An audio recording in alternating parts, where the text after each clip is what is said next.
ತಂಡ ನಿರ್ವಹಣೆಯಲ್ಲಿ ಗೌತಮ್ ಗಂಭೀರ್ ವೈಫಲ್ಯ. ಪ್ರತಿಧ್ವನಿಯ ವೀಕ್ಷಕರಿಗೆ ನಮಸ್ಕಾರ.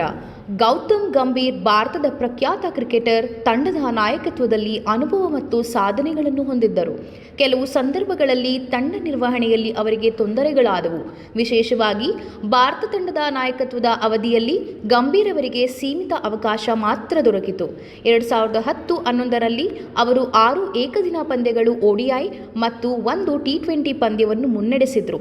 6 ಪಂದ್ಯಗಳನ್ನು ಗೆದ್ದರೂ ಅವರು ನಾಯಕತ್ವದ ಶೈಲಿಯನ್ನು ಎಲ್ಲ ಕಡೆ ಶ್ಲಾಘನೆಗೊಳ್ಳಲಿಲ್ಲ. ಗಂಭೀರ್ ಅವರನ್ನು ಟೀಕೆಗೆ ಗುರಿಪಡಿಸಿ ಪ್ರಮುಖ ಕಾರಣಗಳಲ್ಲಿ ಒತ್ತಡದ ಸಂದರ್ಭಗಳಲ್ಲಿ ಅವರು ತೋರಿದ ನಿರ್ಧಾರಗಳ ಸರಿಯಾದ ಪರಿಣಾಮದ ಕೊರತೆಯಾಗಿದೆ. 2010ರ ಏಷ್ಯಾ ಕಪ್ನಲ್ಲಿ ಶ್ರೀಲಂಕಾ ವಿರುದ್ಧ ನಡೆದ ಪಂದ್ಯದಲ್ಲಿ ಮೊದಲು ಬೌಲಿಂಗ್ ಮಾಡುವ ತೀರ್ಮಾನವನ್ನು ಅವರು ತೆಗೆದುಕೊಂಡಿದ್ದರು. ಇದರಿಂದ ಶ್ರೀಲಂಕಾ ಬೃಹತ್ ಮೊತ್ತವನ್ನು ಕಲೆ ಹಾಕಲು ಕಾರಣವಾಯಿತು. ಈ ತೀರ್ಮಾನವನ್ನು ಆಟಗಾರರು ಮತ್ತು ಅಭಿಮಾನಿಗಳು ವ್ಯಾಪಕವಾಗಿ ಟೀಕಿಸಿದರು. ಈಗಾಗಲೇ ಭಾರತ ತಂಡವು ಆ ಸಮಯದಲ್ಲಿ ಪರಿವರ್ತನೆಯಲ್ಲಿತ್ತು. ಹಿರಿಯ ಆಟಗಾರರ ನಿವೃತ್ತಿ, ಗಾಯಗಳಿಂದಾದ ಹಿನ್ನಡೆ ಮತ್ತು ಸ್ಥಿರ ತಂಡದ ಕೊರತೆಯು ಗಂಭೀರ್ ಅವರ ನಾಯಕತ್ವದ ಮೇಲೆ ಹೆಚ್ಚು ಪರಿಣಾಮ ಬೀರಿತು. ಅವರು ತಂಡವನ್ನು ಹೆಚ್ಚು ಒಗ್ಗಟ್ಟಿನಿಂದ ಮುನ್ನಡೆಸಲು ಪ್ರಯತ್ನಿಸಿದರು. ಇದು ಹೆಚ್ಚಿನದಾಗಿ ಸಾಧ್ಯವಾಗಲಿಲ್ಲ. ಜೊತೆಗೆ ತಂಡದೊಳಗಿನ ಹಿರಿಯ ಆಟಗಾರರಿಂದ ಬಂದ ಬೇರೆ ಬೇರೆ ಅಭಿಪ್ರಾಯಗಳು ನಾಯಕತ್ವವನ್ನು ಹಿಗ್ಗಾಮುಗ್ಗಾವಂತೆ ಮಾಡಿದವು.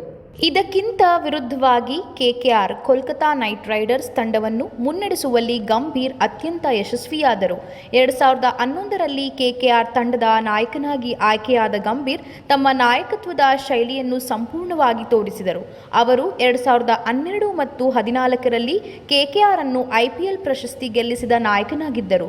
KKR ತಂಡದಲ್ಲಿ ಗಂಭೀರ್ ರಿಲ್ಯಾಕ್ಸ್ಡ್ ಮತ್ತು ಸಪೋರ್ಟಿವ್ ಶೈಲಿಯಲ್ಲಿ ಬಹಳ ಯಶಸ್ವಿಯಾಯಿತು.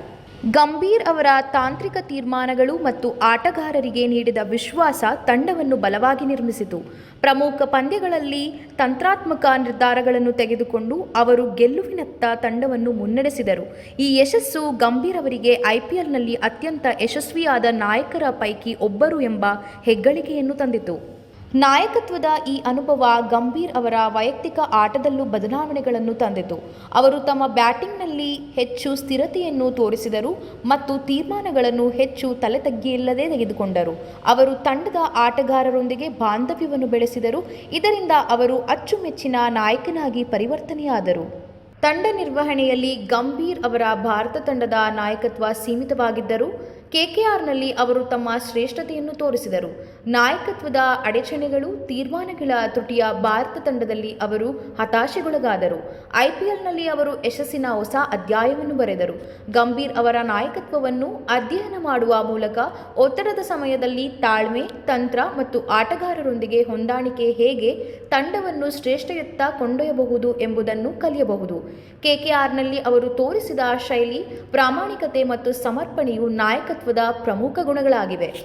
ಹೆಚ್ಚಿನ ವಿಡಿಯೋಗಳಿಗೆ ಪ್ರತಿಧ್ವನಿ ಯೂಟ್ಯೂಬ್ ಚಾನೆಲ್ ಸಬ್ಸ್ಕ್ರೈಬ್ ಮಾಡಿ, ಬೆಲ್ ಐಕಾನ್ ಕ್ಲಿಕ್ ಮಾಡಿ.